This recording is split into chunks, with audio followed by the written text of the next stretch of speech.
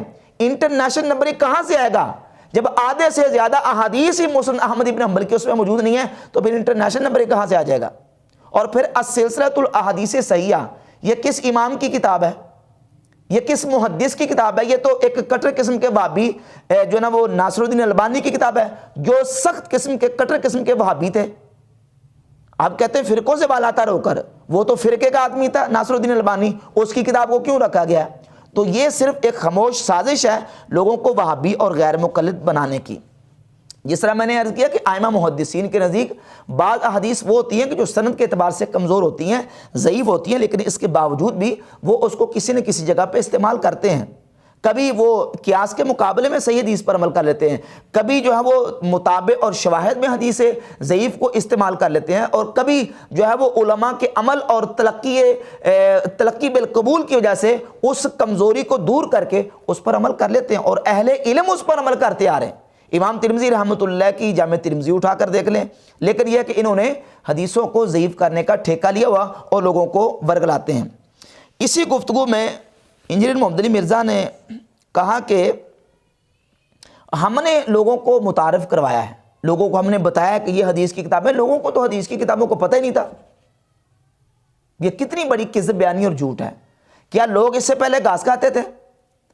کیا لوگوں کو اس سے پہلے کوئی شعور نہیں تھا؟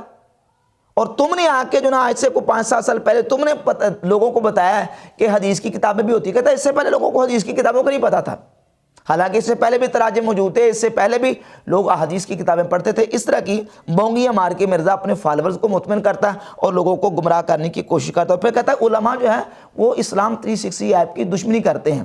بھائی اسلام 360 ایپ حدیثوں سے دشمنی کرتا ہے۔ اسلام 360 ایپ والا جو ہے وہ حدیثوں میں اتنی قطر بیونت کرتا ہے کہ آپ اس کا اندازہ آپ ہمارے پچھلے جو بیانات ہیں اس سے اندازہ لگا سکتے ہیں، اور اس طرح کی اس میں جو نا وہ اس نے کارروائی اور اس میں چیزیں ڈالی ہوئی ہیں۔ اور پھر تم جتنی حدیث کی اور جتنی علماء کی، محدثین کی اور ائمہ کی مخالفت کرتے ہو، دشمنی کرتے ہو، امام محمد بن سیرین رحمۃ اللہ کو لعنتی تم نے کہا، امام ابراہیم نخعی رحمۃ اللہ کو ناسبی تم نے کہا ہے۔ اسی طریقے سے جو ائمہ محدثین ہیں ان پر کتنی سخت جو نا وہ تنقید، یہاں تک کہ مقدمہ صحیح مسلم تم نے بیان کرتے ہوئے مدینہ کے 100 تابعین کو نعوذ باللہ چڈو قرار دیا ہے، الیاذ باللہ تعالی۔ اس طرح کے بازاری اور سوقیانہ الفاظ تم نے جو نا وہ امت کے اسلاف پر اور امت کے اولیاء اور اکابرین پر جو بازاری جملے کسے ہیں اس کا تمہیں کوئی پتہ نہیں ہے۔ لہذا اسلام 360 ایپ کے حوالے سے بحمد تعالیٰ ہم نے دلائل اور حقائق کی روشنی میں یہ بات بالکل واضح طور پر بیان کی۔ باقی رہی کہ قرآن مجید اور احادیث طیبات کو پڑھنے کی بات، تو یقیناً قرآن اور حدیث کے ماہر اور عالم کی رہنمائی میں پڑھا جائے گا۔ نبی کریم صلی اللہ علیہ وآلہ وسلم کے صحابہ کرام رضی اللہ تعالیٰ عنہم باوجود اس کے کہ وہ عربی زبان کو جانتے تھے، ان کی مادری زبان ہی عربی تھی، اس کے باوجود بھی وہ قرآن مجید کو آج خود نہیں سمجھ سکے، بلکہ سورۃ الجمعہ کی آیت نمبر 2 میں اللہ رب العزت نے نبی کریم علیہ الصلوۃ والسلام کا یہ منصب بیان کیا ہے، یعلمہم الکتاب والحکمہ، کہ نبی ان کو کتاب اور حکمت کی تعلیم دیتے ہیں۔ اور رسالت امام صلی اللہ علیہ وآلہ وسلم نے صحابہ کرام کو حکم دیا خذوا القرآن من اربعۃ، صحیح بخاری 4999 نمبر حدیث ہے، فرمایا کہ 4 صحابہ سے قرآن سیکھو، عبداللہ بن مسعود سے، سالم سے، ابی بن کعب سے اور معاذ بن جبل رضی اللہ تعالی عنہم سے، ان سے قرآن مجید سیکھنے کا نبی کریم علیہ الصلوۃ والسلام نے حکم ارشاد فرمایا۔ رہ گئی بات یہ کہ کہتا ہے بار بار کہتا ہے یہ علماء کہتے ہیں ڈائریکٹ قرآن نہ پڑھنا گمراہ ہو جاؤ گے، تو اب اس کا مطلب کیا ہے؟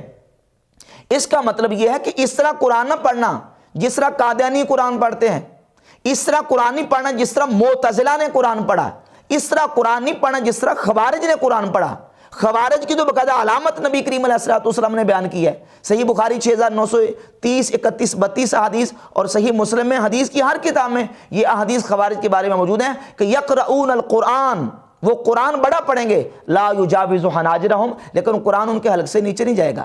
اس طرح قرآن نہیں پڑھنا کہ قرآن پڑھ کے امت کو مشرک قرار دو، اس طرح قرآن نہیں پڑھنا کہ قرآن پڑھ کے تم اس کا غلط مفہوم لے کے اپنی من مرضی سے قرآن پڑھو اور اپنی من مرضی کو اور اپنی رائے کو قرآن میں دخل دو۔ جو اس طرح قرآن پڑھے گا یقیناً وہ گمراہ ہوگا۔ یہ ہے اس کا مطلب کہ ڈائریکٹ قرآن نہیں پڑھنا۔ اگر ڈائریکٹ اس طرح پڑھتے ہو کہ تم اپنی رائے کو اور اپنی من مرضی کو اس میں دخل دیتے ہو تو یقیناً یہ گمراہی اور بے دینی ہے۔ تو کیا خوارج جو ہے وہ قرآن نہیں پڑھتے تھے؟ وہ کوئی گرنتھ یا وید پڑھتے تھے یا کوئی اور قسم کی کتاب؟ قرآن پڑھتے تھے۔ اب مرزائی اور قادیانی جو ہے یہ گرنتھ پڑھتے ہیں یا وید پڑھ کے اپنا عقیدہ اور موقف ثابت کرتے ہیں؟ قرآن ہی پڑھتے ہیں۔ اور ابھی آپ کو پتا حال ہی میں پچھلے دنوں انہوں نے قرآن مجید کے کتنے تراجم جو ہے وہ کروا کے تو شائع کیے ہیں۔ اب یہ قرآن مجید کا اردو کا ترجمہ ہے اور یہ انگریزی میں ترجمہ ہے قادیانیوں کا، مرزائیوں کا، تو وہ قرآن ہی پڑھتے ہیں اور قرآن پڑھ کے لیکن اس کا مفہوم اور اس کے مطالب جو ہے وہ غلط لیتے ہیں، اپنی من مرضی سے کام لیتے ہیں، وہ گرنتھ وید نہیں پڑھتے۔ لہذا ان کا قرآن پڑھنا ان کو ہدایت نہیں مل رہی، کیوں؟ اس لیے کہ وہ قرآن کو اس طریقے سے نہیں پڑھے جس طرح قرآن کو پڑھنے کا